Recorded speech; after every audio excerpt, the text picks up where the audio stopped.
Hello, this is John again, and hope you're having a great day wherever you are. I am currently out of the country and have been for almost 3 weeks. I'll be arriving back to my home on the 26th, and I'll be speaking and taking photographs at the No Kings rally where I live on March 28th. And I want to talk about March 28th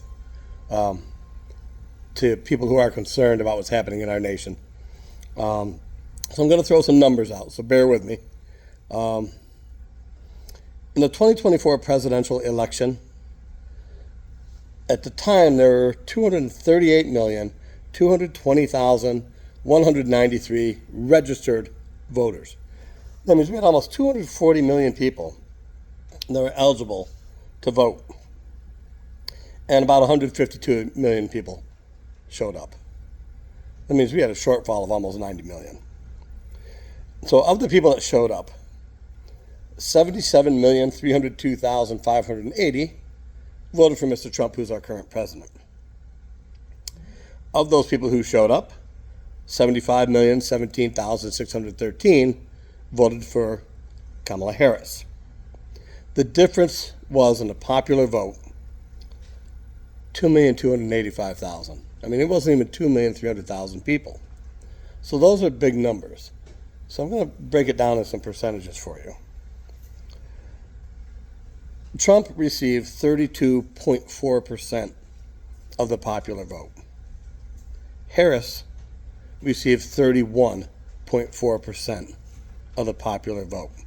I've done the math more than once, and math is kind of in my wheelhouse anyway.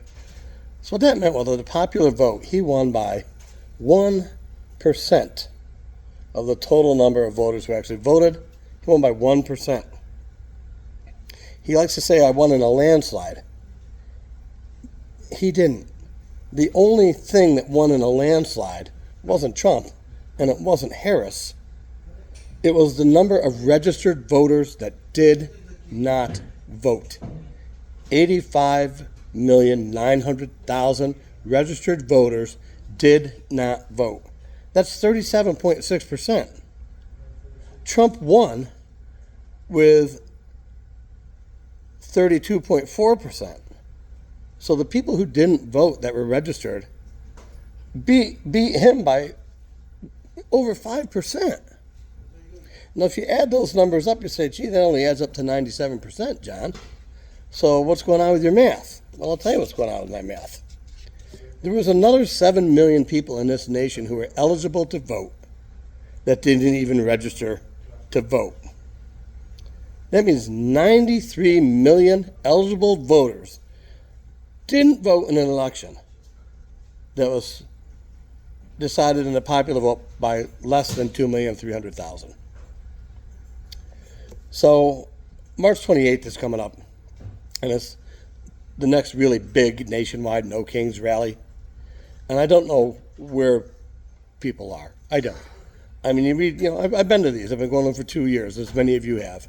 And, we get 10 million. I'm like, oh, 10 million, that's great. But let me, we had a lot of people that didn't vote for Trump, and I'll get to that number in a minute. So on March 28th, if you voted for Harris, please show up. Carve out, even if you just show up at a local protest or rally for just 30 minutes, be there for 30 minutes. If you can be there for an hour or 2 hours, be there for that time. Be there. That's what I ask. I mean, there's 75 million people that voted for Kamala Harris and didn't vote for Trump that were registered to vote. There's 75 million people that didn't vote for Trump. If you chose not to vote and are unhappy with our current president and the administration, show up at a local protest. You got 93 million people who didn't even vote. 93 million. If just 2% of that group would show up, that'd be like 3 million people, right? Added to the numbers we already have. So show up. Please, show up. 30 minutes, an hour, 2 hours, show up. Bring a sign, don't bring a sign. Just, your body's important. just to be there. We have 170 million people of voting age in this country in 2024 that did not vote for Trump. 170 million people did not vote for the man. Well, this is kind of your time to go to the polls again. I know it's not a legitimate like election where you go and you fill out your ballot and throw your switch or all that stuff. But for those of you who didn't, this is really a good way for your voice to be heard. And for you people who voted for him and are like, oh man, I have some reservations. I don't like the fact that we're bombing Iran and he's saying we're doing it just for fun. And I don't like the fact that an American patriot and hero just passed away that served in Vietnam. And he said, good, I'm glad he's dead. And I don't like the fact that he's leading us into wars. And I don't like the fact that his decision now has made my gas prices go up. And I don't like the fact that my job hasn't gotten better, my health care hasn't gotten better. If you're having second thoughts, if you did cast a ballot for Trump, show up. You know, we don't hand out a form and say who'd you vote for, and you certainly don't have to say you did. But that doesn't mean if you're unhappy with the situation, you just have to take it. So get out there. Numbers are hugely important. I'm hoping that March 28th becomes a referendum on the election. And as I said, he had 77 million legitimate voters vote for him, supposedly. Harris had 75 million, and 93 million didn't vote. Out of 170 million people that didn't vote for him, if we just got 10% of that number nationwide, it would blow away the numbers from every protest we've ever had. 10% of 170 million is 17 million.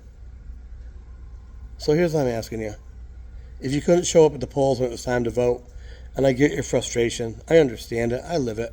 I'm going to be 63 years old soon. I get it. I've seen everything y'all have. Some of you have seen more of, some of you have seen less of. But now's the time to show up.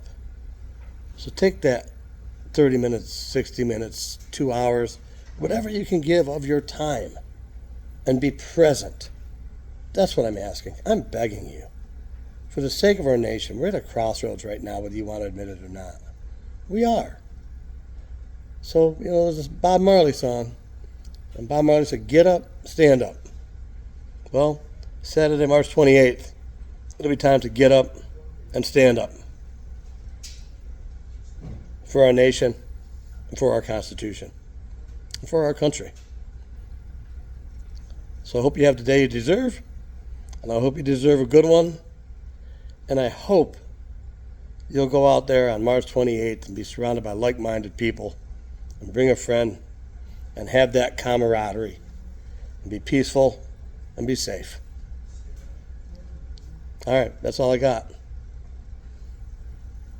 Get up, stand up, show up.